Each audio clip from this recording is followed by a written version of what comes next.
Hello? What's your favorite scary movie?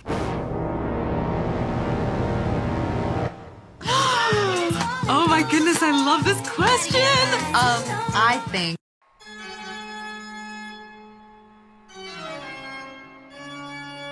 Hey there, creepy peeps. I'm Vicky, and we talk about horror all year round on this channel. So if you also like horror all year round, you should subscribe. So Scream is my favorite horror franchise.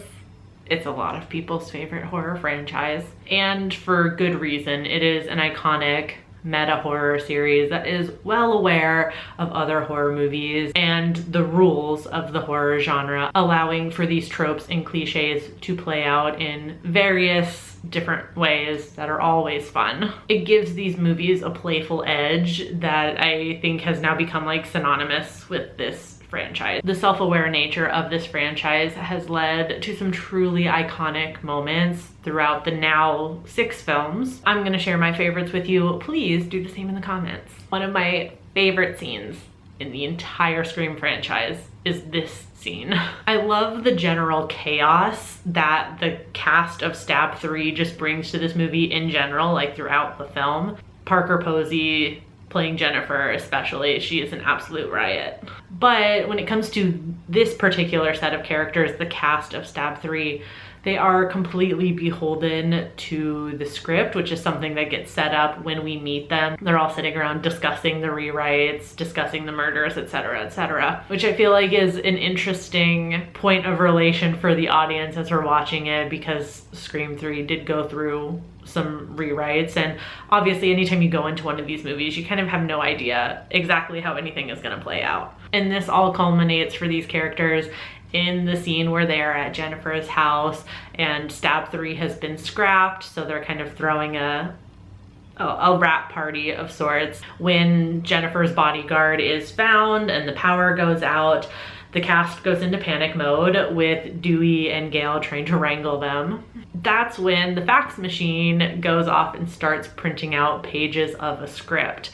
And the actors being actors, they are hanging on every line of the script because that's their job, that's what they do. They run in and out of the house unsure as to whether they should follow the script or not. I love that moment in particular because I feel like that's how you watch these movies, at least for the first time as an audience member, because you never really know, like, are they going to play into the horror trope, or are they going to turn the trope on its head, or are they going to somehow do both? I feel like there's a tendency to overthink in these movies, and that happens in this scene when they're deciding whether they should be outside or inside. So the fax machine prints out one last fax, and Jennifer desperately screams out that she needs to know what happens next, which I think is so incredibly funny. But Tom ultimately is the one who goes back into the house to read the last fax, and he uses a lighter to see that the killer created a gas leak and then the house explodes.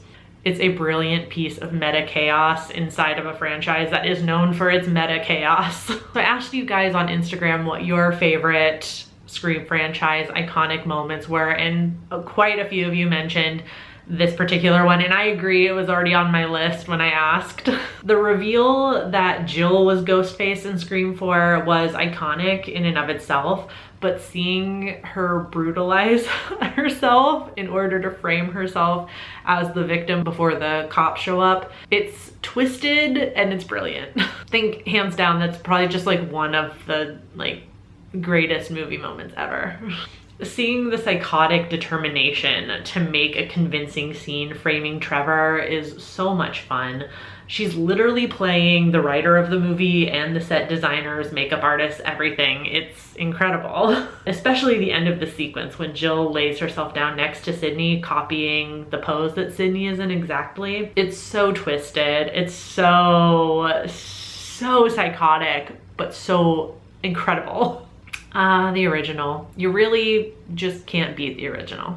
So what makes the scene so brilliant kind of starts a little bit before the scene I'm going to talk about, but as I'm sure most of you are aware, the party scene, we have Kenny sitting in the news truck and he is watching the footage from this camera that they've set up on this little TV in the van, and it's a fun little bit because he's kind of playing us in that moment a little bit, like he's watching this party scene happen in the house, like munching on snacks and things like that, just like he's watching a movie. Then later on, as we know, Randy gets left alone in the house and he's watching Halloween, imploring that Jamie Lee Curtis look behind her. It's definitely intentional that Randy uses Jamie instead of her character's name, Lori, because at the same time, Ghostface is sneaking up behind Randy, played, of course, by Jamie Kennedy. So while Randy is saying, look behind you, Jamie, we're also saying, look behind you, Jamie. And then the cherry on top is Kenny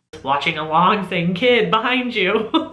It's so simple, and yet there's so many layers to it, and I just feel like it's brilliant and iconic. And if ever I need to like visually explain the impact of Scream and like, you know, at least when it comes to meta horror, I use this scene as an example. And I would just like to mention really quick the reimagining of this scene that they do in Scream 5. We have the same meta gag going on. Mindy is watching Stab, particularly the scene when Ghostface is sneaking up on the actor who's playing her late Uncle Randy.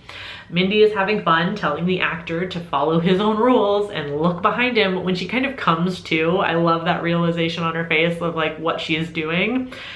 And the whole gag of that scene in the first movie.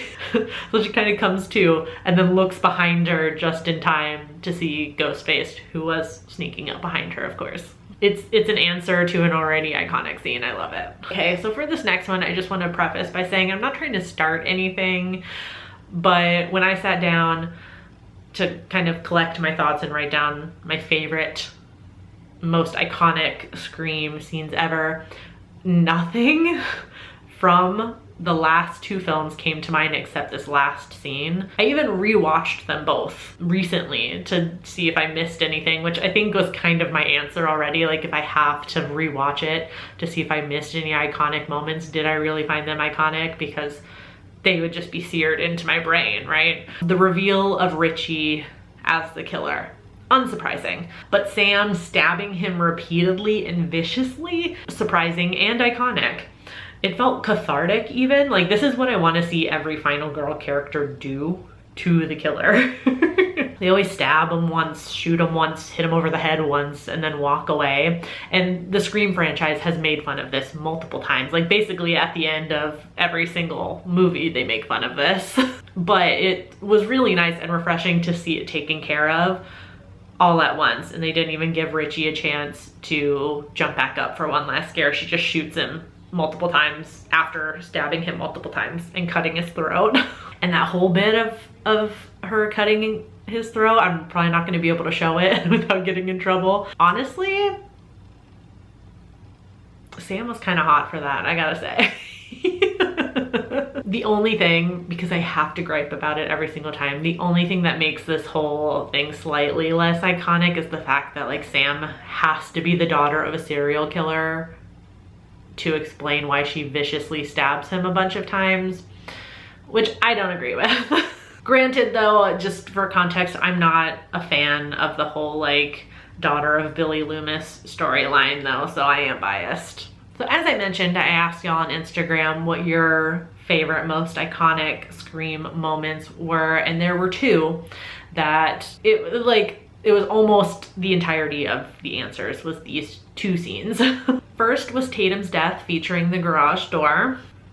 And I do have to say there is a lot to love in this scene. First, we have the fun quips that make Tatum's character so iconic in and of itself. I particularly love when she says, "Cut, Casper. That's a wrap." And then, of course, there's her ultimate death via doggy door. I love that death because it kind of low-key like toes the line of being ridiculous, but it manages to never cross it. Like it's brutal and it's believable, but only just. And of course, I'm sure most of you can probably guess what the other most mentioned iconic Scream scene is, and that is the cold open of the first Scream movie with Casey's character. And you know, I didn't originally have it on my list only because I figured everyone was gonna mention it. But it's true. It really doesn't get more iconic than that opening sequence. We jump right into the meta action with Casey and Ghostface chatting about scary movies. And then we have Casey's life or death horror trivia quiz.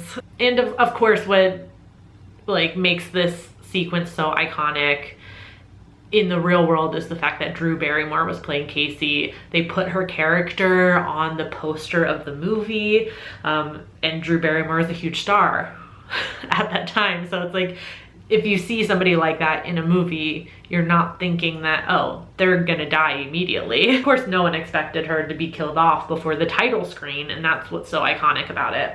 And that's all thanks to the brilliant writer, Kevin Williamson. Crazy how important writers are to movie and TV, huh, Drew? Just saying. So if there's any iconic moments in the entire Scream franchise that I missed, please share them in the comments. And if there were any in 5 and 6 that were iconic to you, please share them. I would love to get a different perspective on those. Hey, maybe there is something I did miss. Maybe it went over my head. It's very possible. So I hope you enjoyed this video. If you did, there'll be 2 more on the screen in just a second that you can watch if you feel so inclined. If not, I'm gonna see you soon anyway with a new video. So until then, stay strange. Bye.